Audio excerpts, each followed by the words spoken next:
늦은 오후의 햇살이 카페 창가로 부드럽게 스며들었다.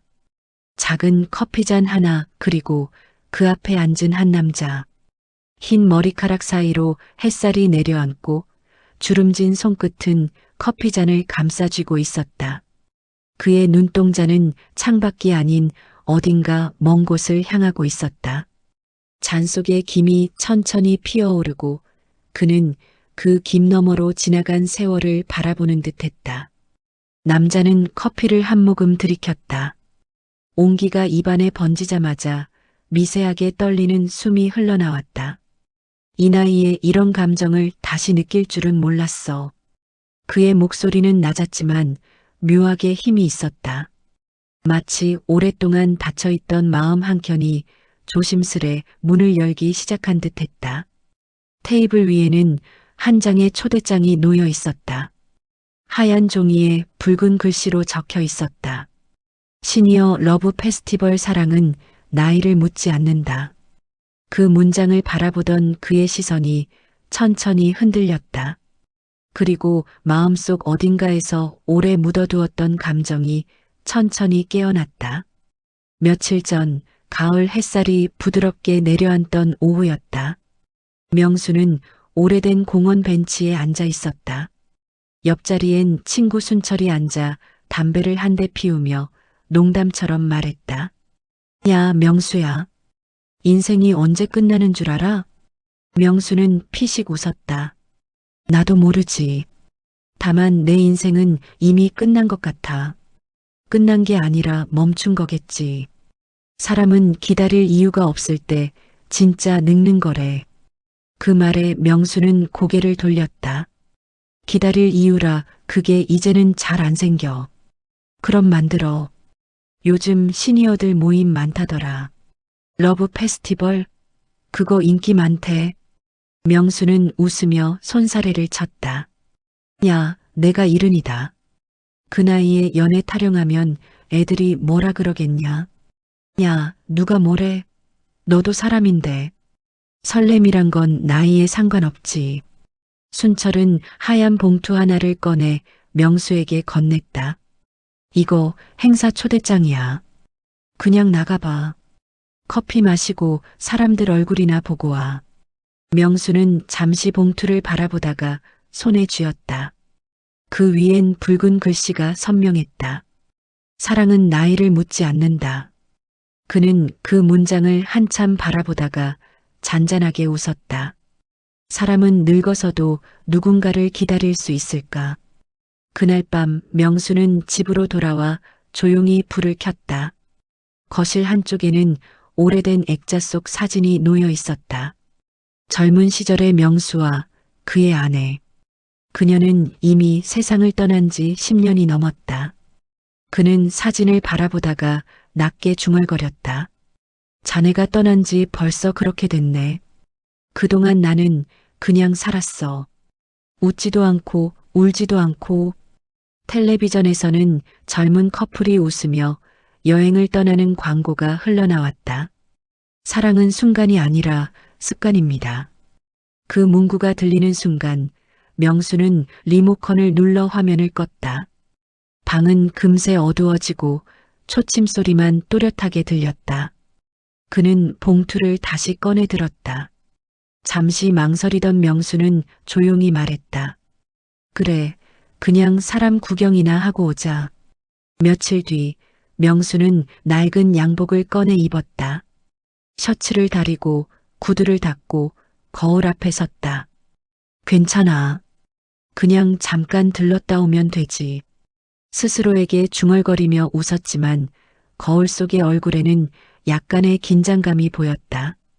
그는 오랜만에 머리에 빗을 대고 구두를 신고 천천히 집을 나섰다. 행사장 입구에는 커다란 현수막이 걸려 있었다.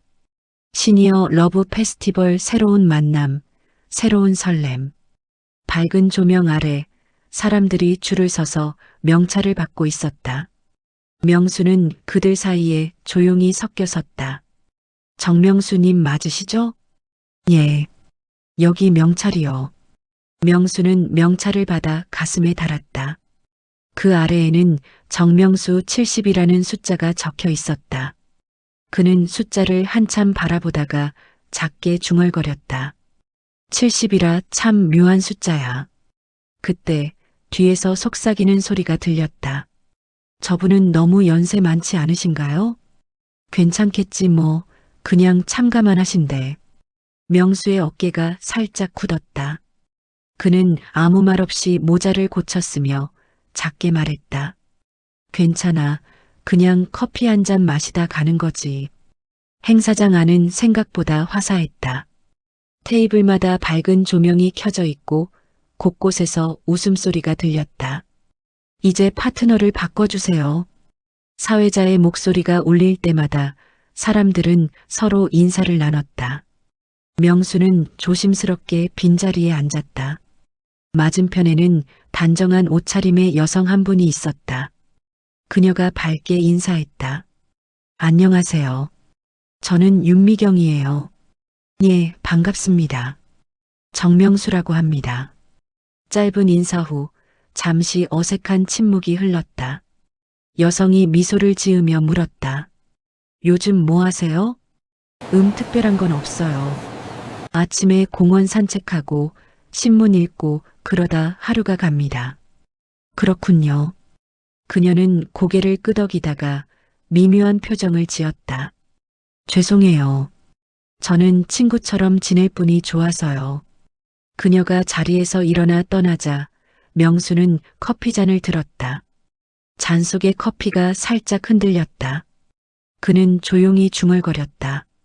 이게 뭐라고 이렇게 떨리지? 주변에서는 다른 테이블에서 웃음소리가 터져나왔다.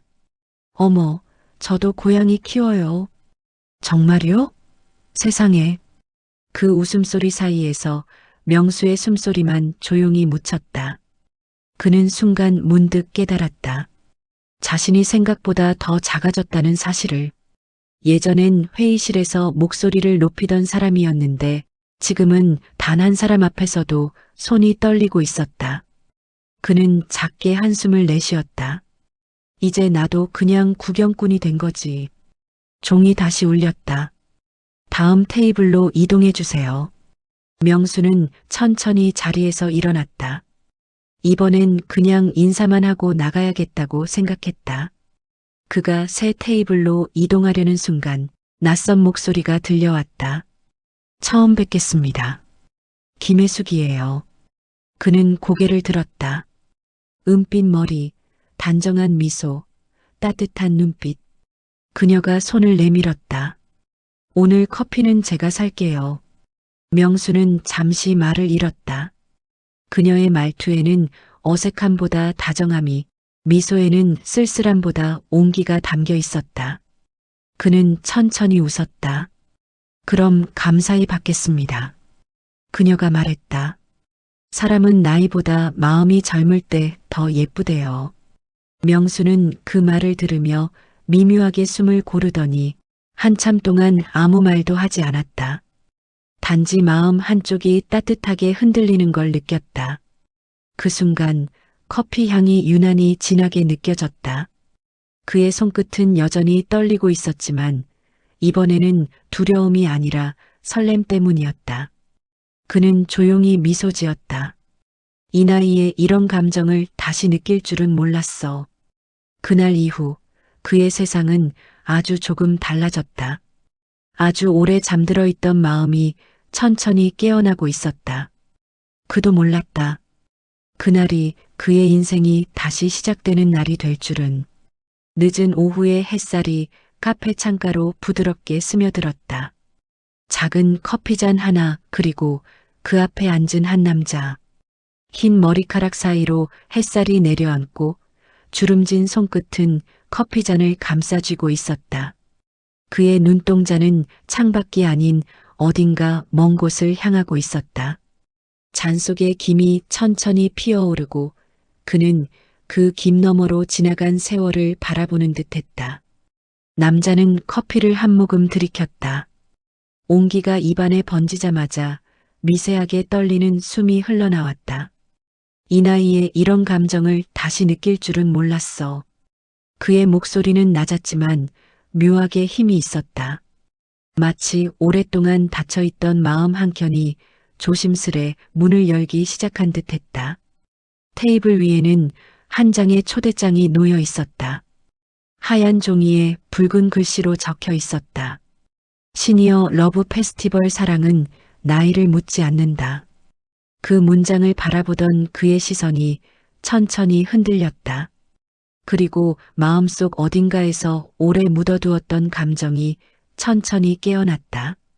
며칠 전 가을 햇살이 부드럽게 내려앉던 오후였다. 명수는 오래된 공원 벤치에 앉아 있었다.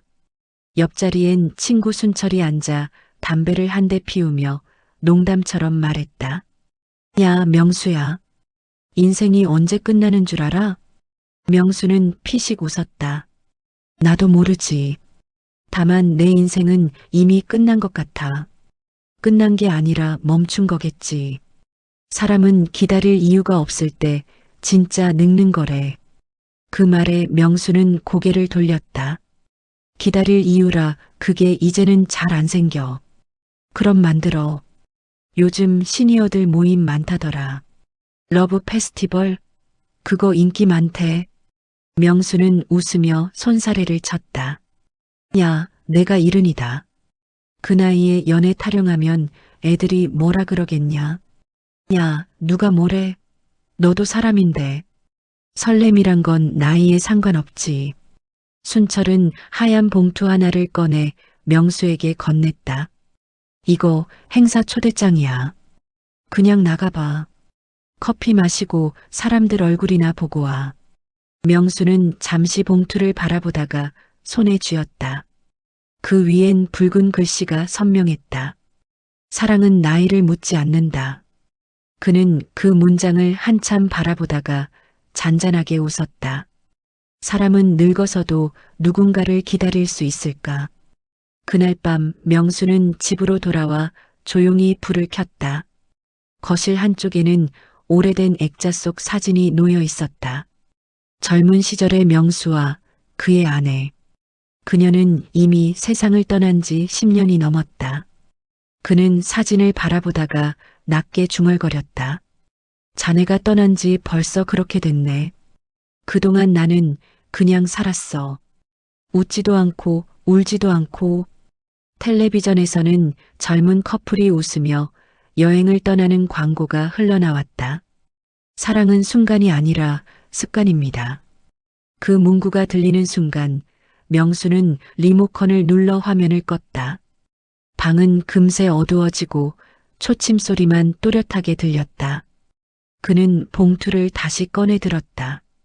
잠시 망설이던 명수는 조용히 말했다. 그래, 그냥 사람 구경이나 하고 오자. 며칠 뒤 명수는 낡은 양복을 꺼내 입었다.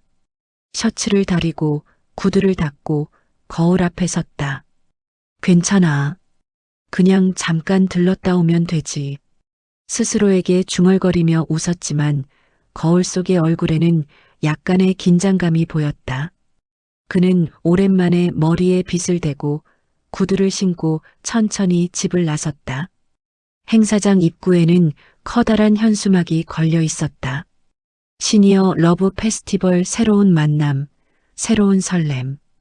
밝은 조명 아래 사람들이 줄을 서서 명찰을 받고 있었다. 명수는 그들 사이에 조용히 섞여 섰다. 정명수님 맞으시죠? 예. 여기 명찰이요. 명수는 명찰을 받아 가슴에 달았다. 그 아래에는 정명수 70이라는 숫자가 적혀 있었다. 그는 숫자를 한참 바라보다가 작게 중얼거렸다. 70이라 참 묘한 숫자야. 그때 뒤에서 속삭이는 소리가 들렸다. 저분은 너무 연세 많지 않으신가요? 괜찮겠지 뭐, 그냥 참가만 하신대. 명수의 어깨가 살짝 굳었다. 그는 아무 말 없이 모자를 고쳤으며 작게 말했다. 괜찮아. 그냥 커피 한 잔 마시다 가는 거지. 행사장 안은 생각보다 화사했다. 테이블마다 밝은 조명이 켜져 있고 곳곳에서 웃음소리가 들렸다. 이제 파트너를 바꿔주세요.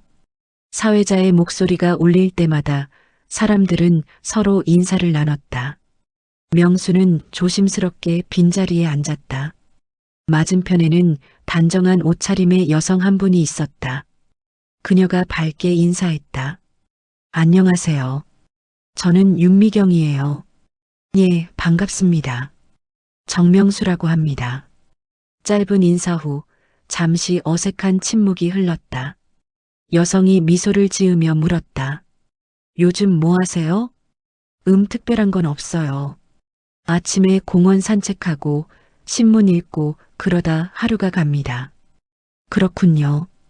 그녀는 고개를 끄덕이다가 미묘한 표정을 지었다. 죄송해요.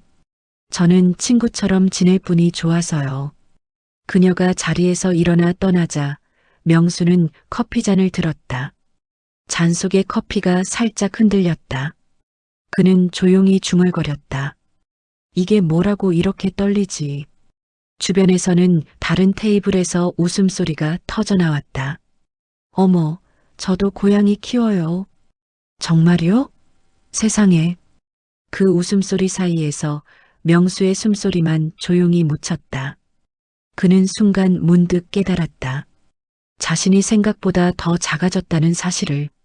예전엔 회의실에서 목소리를 높이던 사람이었는데 지금은 단 한 사람 앞에서도 손이 떨리고 있었다. 그는 작게 한숨을 내쉬었다. 이제 나도 그냥 구경꾼이 된 거지. 종이 다시 울렸다. 다음 테이블로 이동해 주세요. 명수는 천천히 자리에서 일어났다. 이번엔 그냥 인사만 하고 나가야겠다고 생각했다. 그가 새 테이블로 이동하려는 순간 낯선 목소리가 들려왔다. 처음 뵙겠습니다. 김혜숙이에요. 그는 고개를 들었다. 은빛 머리, 단정한 미소, 따뜻한 눈빛. 그녀가 손을 내밀었다. 오늘 커피는 제가 살게요. 명수는 잠시 말을 잃었다. 그녀의 말투에는 어색함보다 다정함이, 미소에는 쓸쓸함보다 온기가 담겨 있었다. 그는 천천히 웃었다. 그럼 감사히 받겠습니다. 그녀가 말했다. 사람은 나이보다 마음이 젊을 때 더 예쁘대요. 명수는 그 말을 들으며 미묘하게 숨을 고르더니 한참 동안 아무 말도 하지 않았다. 단지 마음 한쪽이 따뜻하게 흔들리는 걸 느꼈다. 그 순간 커피 향이 유난히 진하게 느껴졌다. 그의 손끝은 여전히 떨리고 있었지만 이번에는 두려움이 아니라 설렘 때문이었다. 그는 조용히 미소 지었다. 이 나이에 이런 감정을 다시 느낄 줄은 몰랐어. 그날 이후 그의 세상은 아주 조금 달라졌다. 아주 오래 잠들어 있던 마음이 천천히 깨어나고 있었다. 그도 몰랐다. 그날이 그의 인생이 다시 시작되는 날이 될 줄은. 그날 이후 명수의 일상은 조금 달라졌다. 매주 월요일 아침마다 그는 오래된 구두를 닦고 셔츠를 다렸다. 그냥 산책 나가는 거야. 스스로 그렇게 말했지만 거울 앞에 얼굴엔 알 수 없는 들뜬 표정이 스며 있었다. 해숙과의 만남은 늘 짧고 소박했다. 공원 벤치에서 커피를 나누거나 한강 둔치를 함께 걸으며 이야기하는 게 전부였다. 그들은 서로의 삶에 대해 조심스럽게 이야기했다. 남편이 떠난 지 벌써 20해가 넘었어요. 해숙이 조용히 말했다. 그땐 혼자 버틸 자신이 있었는데 요즘은 저녁이 제일 무섭네요. 명수는 그 말을 들으며 고개를 끄덕였다. 나도 그래요. 낮보다 밤이 더 길게 느껴지죠. 맞아요. 조용하면 생각이 많아지고 생각이 많아지면 외로워지고. 그녀는 잔잔히 웃었다. 그래서 이렇게 사람 만나면 좋아요. 그냥 같이 앉아 있는 것도. 명수는 그 웃음을 바라보다가 마음이 따뜻해졌다. 이 나이의 설렘이라니 믿기지 않았다. 하지만 그 따뜻함은 오래가지 못했다. 며칠 뒤 동네 주민센터 앞 벤치에서 순철을 만났다. 그는 친구를 보자마자 장난스럽게 말했다. 야, 명수야. 요즘 얼굴이 폈다? 대체 무슨 일이냐? 명수가 머쓱하게 웃었다. 그냥 좀 걷고 사람도 만나고 그랬지 뭐. 사람? 순철이 눈을 가늘게 떴다. 설마 그 페스티벌에서 만난다는 그분? 명수는 대답하지 않았다. 순철이 소리내어 웃었다. 야, 내가 그럴 줄은 몰랐다. 일은 넘어서 연애라니. 부럽다, 부러워. 명수는 웃지 않았다. 순철의 웃음에는 가벼운 농담보다 알 수 없는 비아냥이 섞여 있었다. 사람은 나이보다 마음이 젊을 때 예쁘다더라. 명수가 차분히 말했다. 그런데 말이야, 이 나이엔 그 마음이 더 조심스러워. 순철이 잠시 말을 멈췄다. 그러다 피식 웃었다. 명수야, 나도 널 말리려는 건 아닌데 세상은 그렇게 안 봐. 사람들이 뭐라 하는 줄 알아? 늙어서 외롭다고 아무나 만난다고 그래. 그 말에 명수의 손이 멈췄다. 가볍게 쥐고 있던 종이컵의 커피가 약간 흔들렸다. 아무나? 아니, 내 말은 그런 뜻이 아니고. 됐어. 명수는 짧게 잘랐다. 외로운 사람끼리 만나서 얘기 좀 하면 그게 그렇게 이상한 일이냐? 순철은 말없이 담배를 비벼 껐다. 바람이 불어 낙엽이 흩날렸다. 그날 이후로 명수는 그 친구에게 먼저 연락하지 않았다. 며칠 뒤 명수와 해숙은 동네 근처 작은 분식집에서 따뜻한 어묵을 나누고 있었다. 그때 해숙의 손에 쥐어진 휴대폰이 울렸다. 아, 우리 딸이네요. 잠시만요. 그녀는 통화를 받았다. 응, 나 친구랑 있어.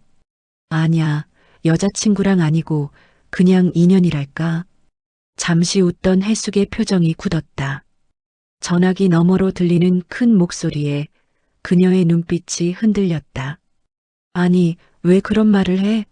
나도 사람인데 나도 외로워. 그녀의 손끝이 미세하게 떨렸다. 전화를 끊은 뒤 그녀는 잠시 말을 잃었다. 명수는 조심스럽게 물었다. 무슨 일이에요? 그녀는 억지로 미소를 지었다. 우리 딸이 좀 보수적이에요. 나이 들어서 이런 자리에 나간다고 하니까 창피하다네요. 그녀는 어깨를 떨며 말했다. 나이 들면 사랑도 죄인가 봐요. 그 말에 명수는 아무 말도 할 수 없었다. 며칠 후 아들 내외가 다시 찾아왔다. 아들은 신문을 접으며 말했다. 아버지, 혹시 러브 페스티벌 행사 뉴스 보셨어요? 명수가 고개를 들었다. 그게 왜? 거기 사칭 행사도 많대요. 이상한 단체들이 돈 뜯고 그런다던데. 내가 거기서 사람 하나 만난 게 뭐가 이상하냐? 이상하다기보다 그냥 걱정돼서요. 며느리는 조심스럽게 덧붙였다. 아버님, 저희가 괜히 불편해서 그래요. 혹시라도 주변에서 이상하게 보면 어쩌나 싶어서요. 그 말에 명수는 미묘하게 굳은 얼굴로 물었다. 이상하게 보면 어쩌는데? 그냥 체면도 있고. 체면? 그는 웃음을 터뜨렸지만 그 웃음에는 쓸쓸함이 묻어 있었다. 내 체면은 아무도 신경 안 썼잖아. 퇴직하고 혼자 살고 밥 혼자 먹을 땐 아무도 내 체면 안 물었지. 근데 이제 와서 사랑한다고 하니까 체면이래. 아들은 말없이 고개를 숙였다. 명수는 그 모습을 보며 조용히 말했다. 나도 알아. 이게 무모한 일일 수도 있다는 거. 근데 말이다. 누군가를 그리워할 수 있는 나 자신이 고마워. 그는 손으로 가슴을 눌렀다. 그게 아직 내 안에 남아있다는 게 참 다행이야. 그의 목소리는 떨렸지만 단단했다. 아들은 아무 대답도 하지 못했다. 방 안에는 묵직한 침묵이 흘렀다. 그날 밤 명수는 해숙에게 전화를 걸었다. 오늘은 좀 걸을까요? 좋아요. 그들은 집 근처 공원 벤치에 앉았다. 가로등 불빛이 두 사람의 어깨를 비추고 있었다. 바람이 차가웠지만 이상하게 마음은 따뜻했다. 해숙이 말했다. 명수 씨, 사람들이 뭐라 해도 괜찮아요? 솔직히 괜찮진 않아요. 그럼 왜 계속 이렇게 나와요? 괜찮지 않아도 보고 싶으니까. 그녀가 잠시 그를 바라보다가 눈을 피했다. 저도 그래요. 근데 가끔은 무서울 때가 있어요. 이 나이에 누군가를 좋아한다는 게 아이들한테 미움받을 일이라는 게, 그건 미움받을 일이 아니에요. 살아있다는 증거지. 그는 그녀의 손등 위에 살짝 손을 얹었다. 그녀는 놀란 듯 그를 보았다. 우리 잘못하고 있는 걸까요? 아니요. 그의 목소리는 단호했지만 그 속에는 떨림이 있었다. 잘못이 아니라 너무 늦게 알게 된 거예요. 누군가를 좋아하는 게 얼마나 고마운 일인지. 그 순간 멀리서 자전거 종소리가 울리고 가로등 불빛 아래 두 사람의 그림자가 길게 겹쳐졌다. 그들은 아무 말 없이 서로를 바라보았다. 명수는 집으로 돌아오는 길에 생각했다.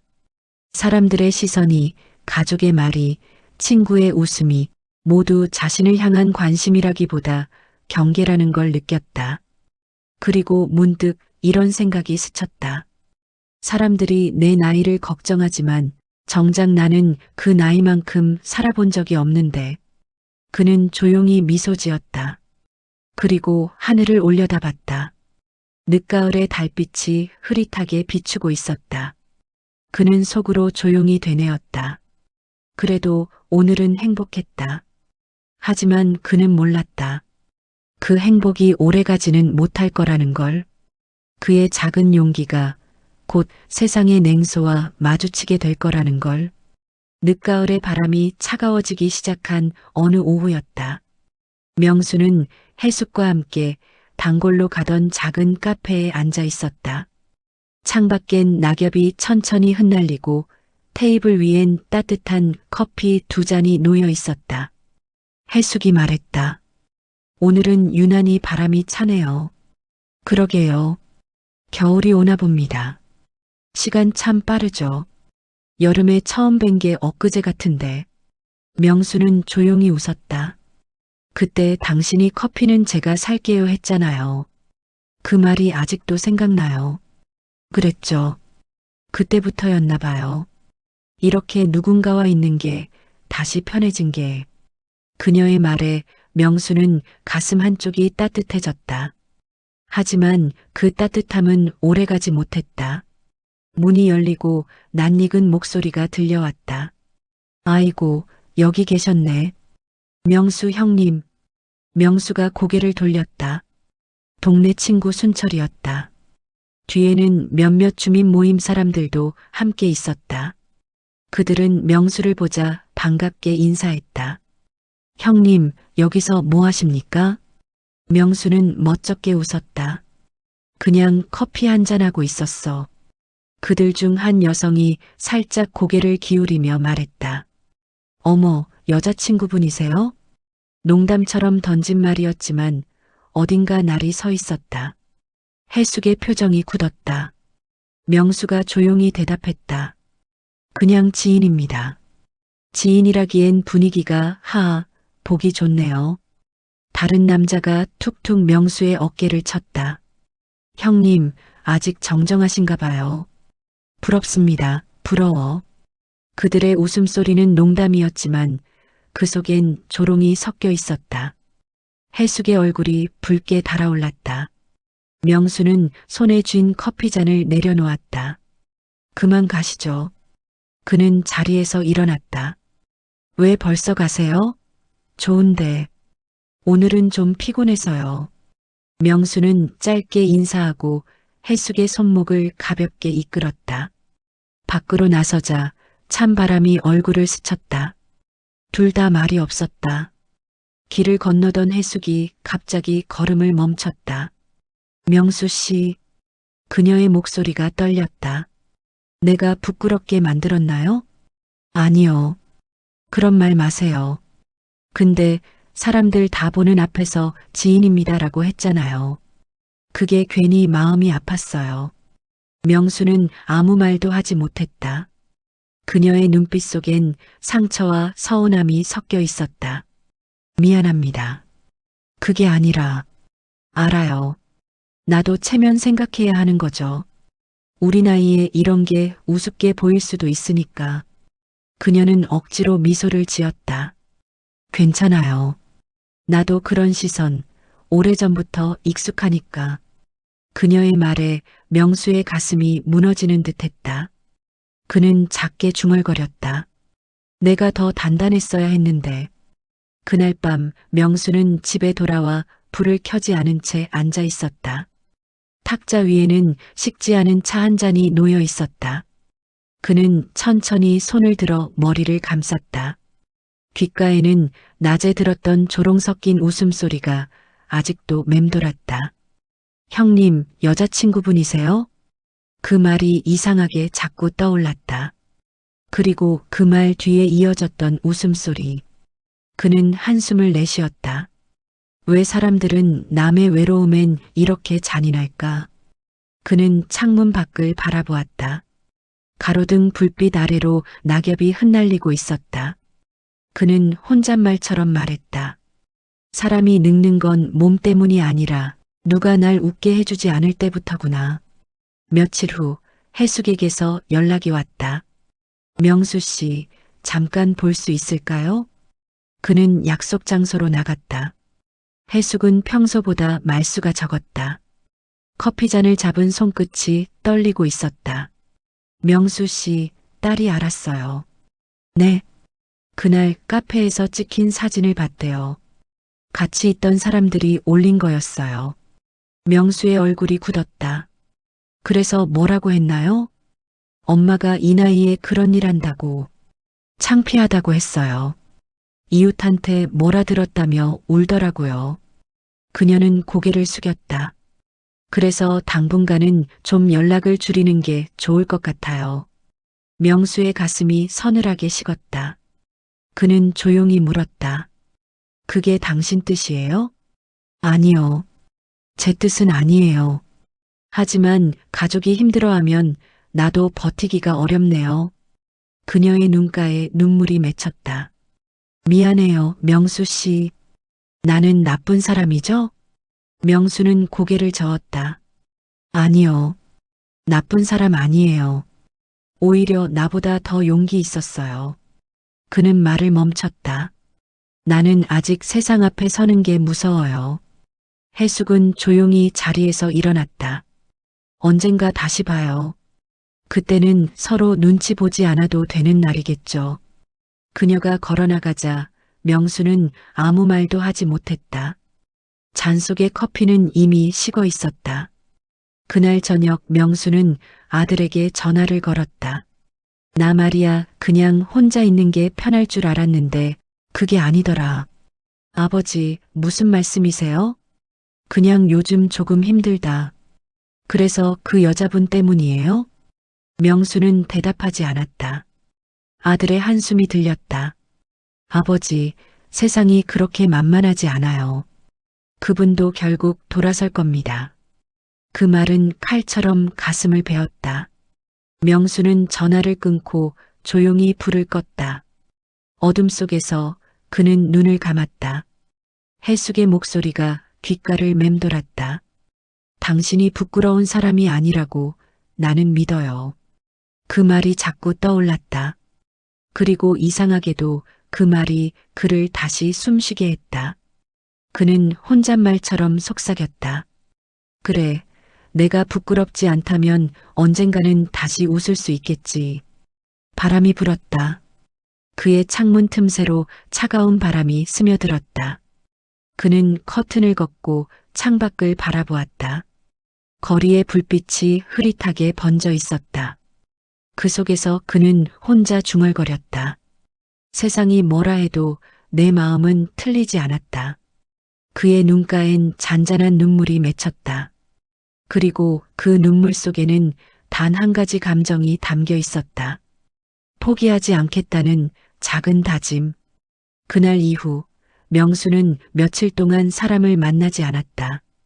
카페도 가지 않았고 공원에도 나가지 않았다. 방 안엔 오래된 시계 소리만 들렸다. 해숙의 목소리가 귓가에 맴돌았다. 당신이 부끄러운 사람이 아니라고 나는 믿어요. 그 말이 자꾸 떠올랐지만 동시에 가슴이 서늘하게 조여왔다. 창문을 열자 겨울바람이 밀려들었다. 거리에선 이미 크리스마스 장식이 반짝이고 있었다. 명수는 창가에 서서 혼잣말했다. 이제 곧 겨울이네. 여름엔 웃었는데. 그의 말끝이 허공에 묻혔다. 며칠 후 우연히 순철에게서 전화가 왔다. 야, 명수야. 나 할 얘기 있는데 잠깐 보자. 명수는 마지못해 나갔다. 동네 식당 한쪽 구석, 순철이 앉아 있었다. 그의 얼굴엔 어딘가 불편한 기색이 묻어 있었다. 명수야, 미안한데. 왜? 그때 카페에서 있던 사람들 있잖아. 그 사람들이 내 사진을 단체방에 올렸더라. 명수의 눈이 잠시 흔들렸다. 내 사진을? 응. 뭐, 별 뜻은 없었다는데. 캡션이 좀 기분 나쁠 거야. 순철은 조심스레 휴대폰을 내밀었다. 화면에는 사진 한 장이 있었다. 명수와 해숙이 마주 앉아 웃고 있는 모습이었다. 그 밑에는 누군가 남긴 짧은 문장. 70에도 봄이 오나 봐요. 외로움은 죄가 아니지만 때로는 민폐입니다. 명수는 한동안 아무 말도 하지 않았다. 화면 속의 자신은 환하게 웃고 있었다. 그 웃음이 그렇게 초라해 보일 줄 몰랐다. 순철이 머뭇거리며 말을 이었다. 나도 그때 말리지 못해서 미안하다. 근데 이건 좀 아닌 것 같아서. 명수는 휴대폰을 돌려주며 말했다. 괜찮아. 이제 다 지나간 일이야. 그러나 그의 목소리는 평소보다 훨씬 낮았다. 집으로 돌아오던 길, 그는 오랜 친구들의 얼굴이 떠올랐다. 같이 막걸리 마시며 웃던 사람들, 퇴직 후 서로의 외로움을 위로하던 사람들. 그들 중 몇 명이 단체방에 있었다. 다들 같은 처지였는데 왜 누군가의 따뜻함엔 그렇게 잔인해지는 걸까? 그의 발걸음이 점점 느려졌다. 그리고 그 순간 길가 전봇대에 붙은 종이 한 장이 눈에 들어왔다. 시니어 러브 페스티벌 참가 후기 인생을 바꿔드립니다. 밑에는 작은 글씨가 붙어 있었다. 협찬모 은퇴자 모임 운영단체. 명수의 눈이 멈췄다. 그 이름은 자신이 참여했던 그 행사 주최 측이었다. 그리고 더 밑에는 작은 문구 하나가 있었다. 참가비 환불 불가 추가 모임비 월 5만 원. 그는 기억났다. 그날 행사에서 어떤 이가 회원 가입을 권하며 말했다. 한 달에 5만 원이면 정기 모임도 가능해요. 좋은 분들 많이 소개해드릴게요. 명수는 거절했었다. 그런데 그게 친구 소개용 단체가 아니라 시니어 대상 유사 사교모금 단체였다는 걸 그제야 깨달았다. 그는 휴대폰을 켜서 단체명을 검색했다. 며칠 전 뉴스 기사 하나가 눈에 띄었다. 시니어 2년 모임, 실제로는 유료 회원 모집 사업. 일부 참가자, 개인정보 유출 피해 호소. 명수의 손이 멈췄다. 그 기사의 댓글 중 하나가 눈에 들어왔다. 그런데 가는 노인들이나 문제지. 나이 먹고 분별 못하면 당해도 싸다. 그 문장이 가슴에 박혔다. 마치 자신에게 향한 비수 같았다. 분별 못하면 당해도 싸다. 그는 낮게 중얼거렸다. 분별은 했지. 다만 사람을 믿었을 뿐이야. 그날 밤 명수는 단체에서 함께 봤던 명찰과 초대장을 꺼냈다. 정명수 70. 그 아래에 적힌 행사명 사랑은 나이를 묻지 않는다. 그 문구가 이제는 비웃음처럼 느껴졌다. 그는 초대장을 구겨서 버리려다 손을 멈췄다. 아니, 버리지 말자. 이게 내 마지막 자존심을 건드린 증거니까.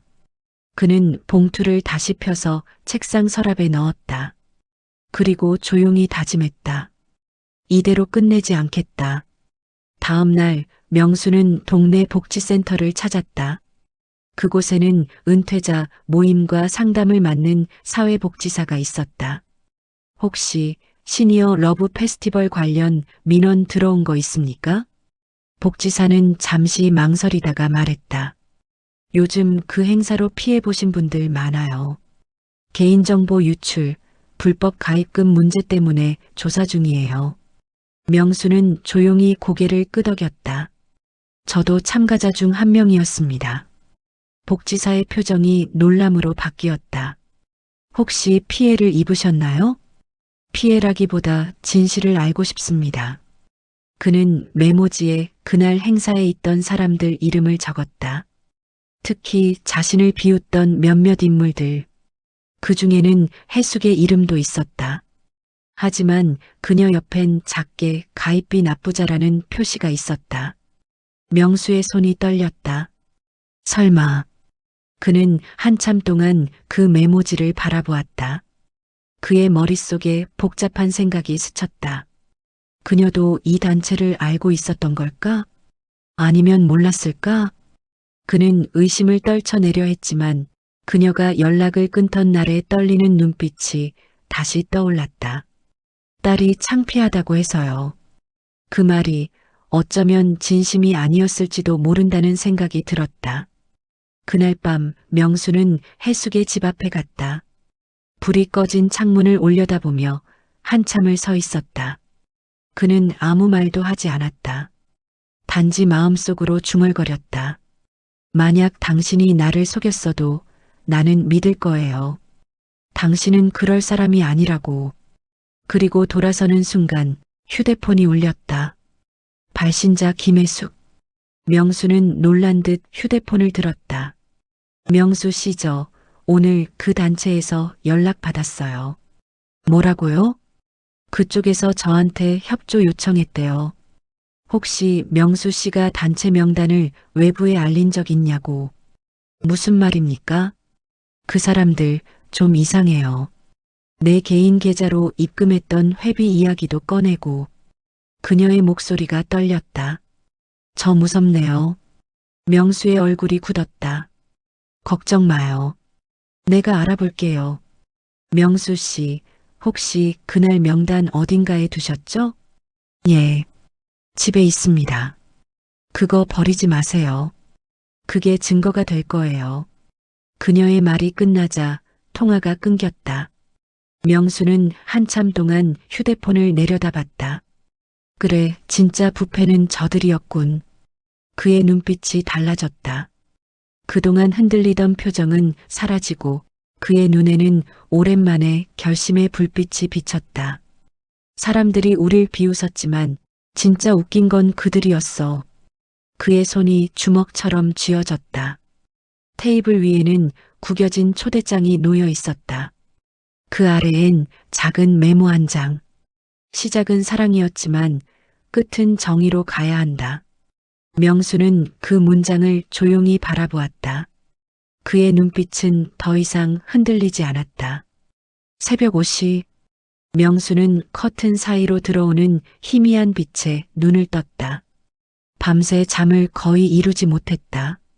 책상 위에는 어제 정리한 서류 봉투와 녹음기, 그리고 그가 직접 쓴 손편지 한 장이 놓여 있었다. 그는 천천히 봉투를 들고 중얼거렸다. 오늘은 도망치지 않는다. 거울 앞에 섰다. 오랜만에 넥타이를 매며 그는 혼잣말했다. 이 나이에 무슨 정이냐고 하겠지. 그래도 오늘만큼은 내 인생을 스스로 선택해본다. 그는 오래된 외투를 걸치고 문을 나섰다. 찬바람이 얼굴을 스쳤지만 발걸음은 단단했다. 그날 오전 명수는 구청 대회의실을 찾았다. 우연히 자신이 다니던 은퇴자 커뮤니티에서 주최한 시니어 모범 사례 발표회가 열린다는 소식을 들었기 때문이다. 그 무대의 한가운데 그동안 자신과 해숙의 사진을 몰래 유포하고 단체를 운영하던 그들이 있었다. 행사장 안은 화려했다. 현수막에는 노년의 품격, 아름다운 인연의 길, 이라는 문구가 걸려 있었다. 명수는 그 문구를 바라보며 낮게 웃었다. 품격이라.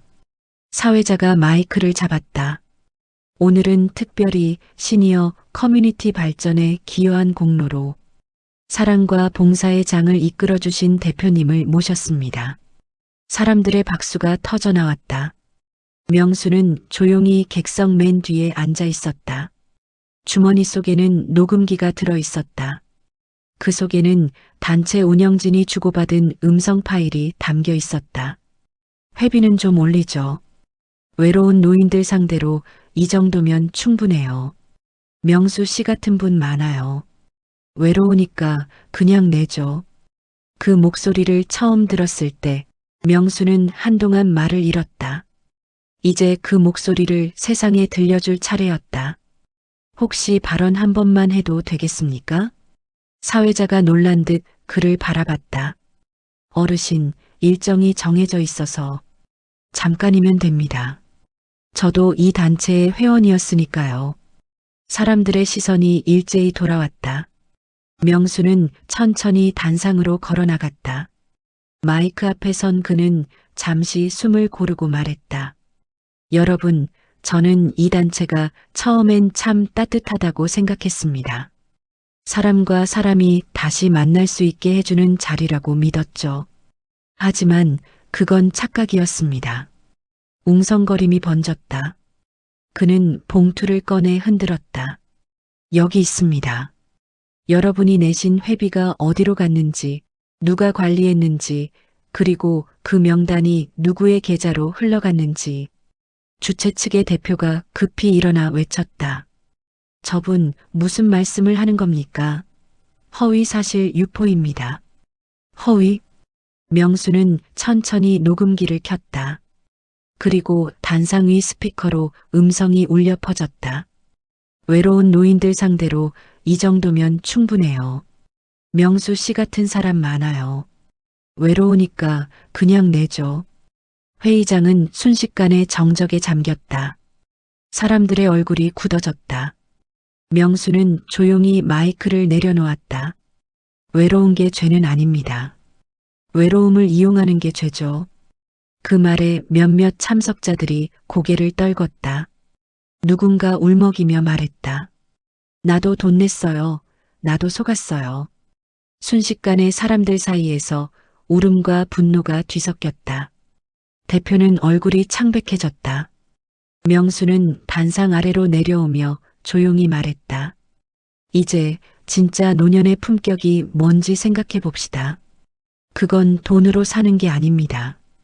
그는 천천히 문을 나섰다. 밖으로 나오자 눈이 흩날리고 있었다. 차가운 공기가 폐 속으로 깊게 들어왔다. 그는 마치 오래된 짐을 내려놓은 사람처럼 천천히 숨을 내쉬었다. 그날 저녁 뉴스에서는 이렇게 보도되었다. 시니어 단체 운영진, 불법 모금 및 개인정보 유출 혐의로 수사 착수. 피해자 중 한 명이 용기 내 증거를 제출해 사건이 드러났습니다. 화면 속에는 뒷모습만 찍힌 한 노인의 실루엣이 있었다. 명수는 조용히 TV를 껐다. 그리고 커튼을 열었다. 하늘엔 눈이 여전히 내리고 있었다. 그때 전화가 울렸다. 발신자 김혜숙. 명수 씨 봤어요. 당신이 그랬죠? 네. 왜 나한테 말 안 했어요? 당신까지 위험해질까봐. 잠시 침묵이 흘렀다. 그녀의 목소리가 떨렸다. 당신 덕분에 오늘 나도 당당히 웃었어요. 이제 누가 뭐래도 부끄럽지 않아요. 명수는 조용히 웃었다. 그 말 기다렸어요. 두 사람은 말없이 통화를 이어갔다. 눈 내리는 밤 서로의 숨소리만 들렸다. 그 순간 모든 소음이 멈춘 듯했다. 세상은 여전히 시끄럽고 복잡했지만 그들의 마음만은 조용히 평화로웠다. 밤이 깊어가자 명수는 창가에 서서 하늘을 올려다봤다. 하얀 눈송이들이 천천히 떨어지고 있었다. 그는 중얼거렸다. 사람은 사랑으로 젊어지고 정의로 늙어간다. 그 말과 함께 그는 미소 지었다. 어쩌면 처음으로 진짜 어른이 된 기분이었다. 눈이 며칠째 내렸다. 겨울의 도시는 조용했고 하얀 거리 위로 발자국들이 하나둘 새겨졌다. 명수는 천천히 그 길을 걸었다. 코트깃을 세우고 목도리를 단단히 감았다. 손에는 오래된 우산 하나가 들려 있었다. 그는 그 우산을 쥔 채 마치 오랜 친구를 만나러 가는 사람처럼 느릿하게 발을 옮겼다. 며칠 전 뉴스에 나온 단체 수사 소식은 아직도 사람들 사이에서 화제였다. 그 어르신이 용기 냈대. 노인네가 아니라 진짜 어른이지. 길가 커피숍 유리창 안에서 들려오는 목소리들이 명수의 귀에 스며들었다. 그는 그 말을 들으며 작게 웃었다. 이제야 조금 인정받는구나. 그는 다시 고개를 들었다. 하늘은 흐렸지만 공기는 맑았다. 그는 문득 생각했다. 사람이 늙는다는 건 끝이 아니라 정리의 시작이구나. 남은 걸 미워하지 않고 남은 걸 감사히 쓰는 시간. 명수는 버스를 타고 한강 근처 작은 공원에 내렸다. 그곳은 해숙과 처음 함께 걸었던 길이었다. 나뭇가지마다 눈이 소복이 쌓여 있었다. 그는 벤치 위에 앉았다.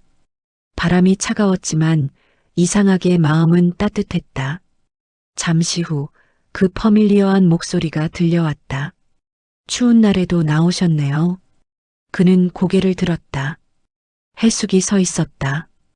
두꺼운 패딩에 털모자를 눌러 쓴 그녀의 얼굴은 여전히 온화했다.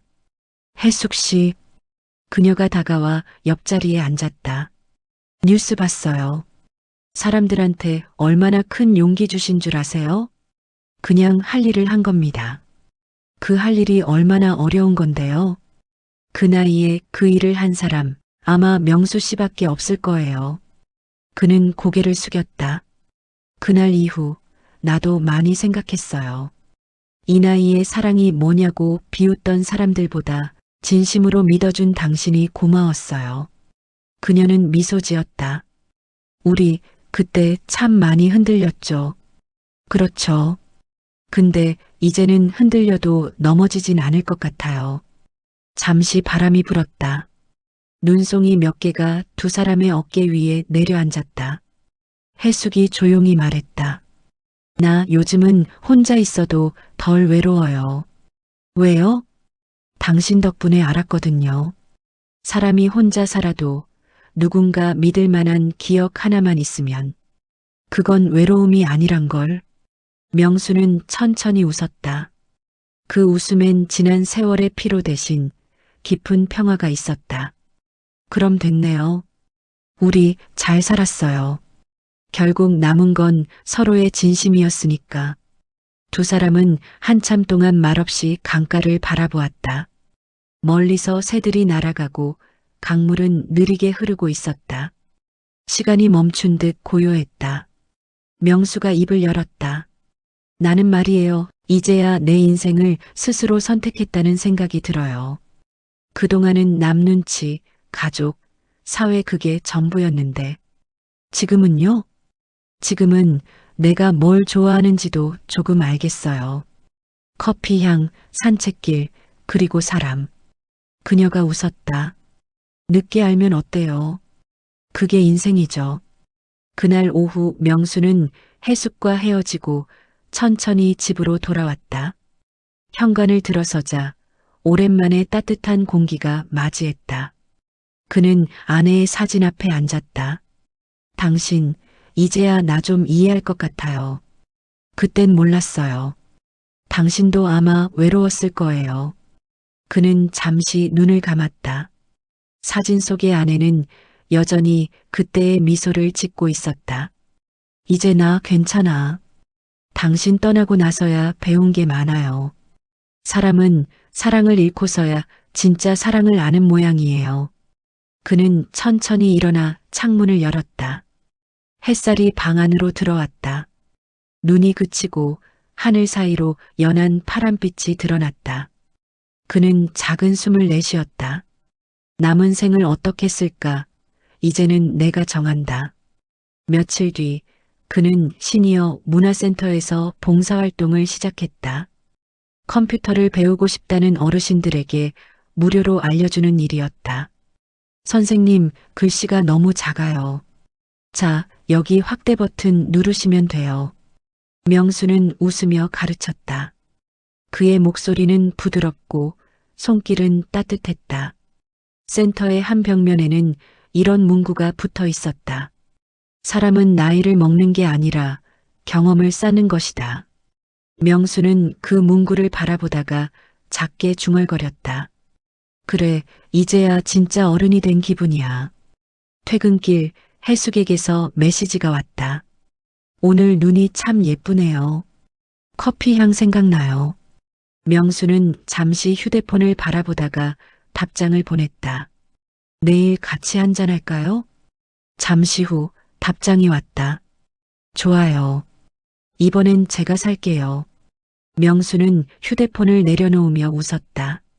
창밖에는 저녁 노을이 천천히 번지고 있었다. 그의 얼굴 위에도 붉은 빛이 물들었다. 나레이션 명수의 목소리. 사람은 늙어서 변하는 게 아니라 마음을 닫아서 늙는 거다. 문을 다시 열면 그 안에는 여전히 따뜻한 세상이 남아있다. 카메라는 멀리서 그의 뒷모습을 비춘다. 작은 공원길을 천천히 걸어가는 그의 발자국 위로 눈송이가 흩날리고 피아노 선율이 잔잔히 깔린다. 내 인생의 겨울은 길었지만 그래도 봄은 돌아왔다.